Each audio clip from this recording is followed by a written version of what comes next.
சிரமாருடையான். சிரம் என்றால் தலை, சிரமாருடையான் என்றால் சிரம் 6 உடையவனாக முருகப்பெருமானை குறிக்கிறது.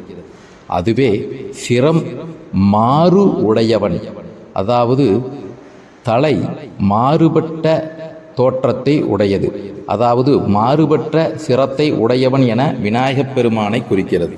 சிரமாருடையான் என்று திருவரங்கப் பெருமானை குறிக்கின்றது. சிரம் 6 உடையவன், அதாவது தலையில் கங்கை என்னும் ஆறாகிய நதியை கொண்டவன் சிவபெருமான் என்பதை குறிக்கிறது.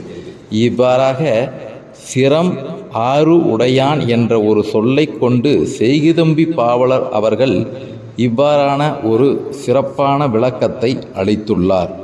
சிவனுக்கு 5 தலைகளான ஈசானம், வாமதேவம், தத்புருஷம், அகோரம், சத்யோசாதம் என்று கூறுவர். அதில் உமாதேவியின் ஒரு முகமும் சேர்த்து 6 முகமாக முருகப்பெருமான் பிறந்துள்ளான் என்று சில இலக்கியங்கள் குறிப்பிடுகின்றன. வெற்றிவேல் முருகனுக்கு அரோகரா.